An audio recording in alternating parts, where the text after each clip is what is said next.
kakatapos natin magpalit ng langis. So, gagawin natin ngayon ay tatanggalin lang natin itong oil change indicator dito sa panel. So, gagawin lang natin, pindutin natin na sabay itong select at set.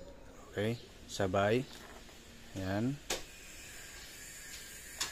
Then, yan, nag-blink na yung time. So, ang i-change natin ay oil. So, dito tayo select.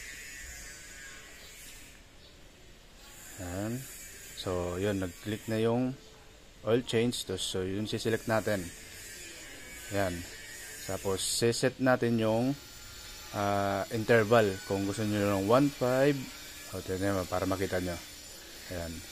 2,000, 2,500, 30,000, 3,500, 4,000. Ayan. So, pipili lang kayo dyan. Hanggang 6,000 yan.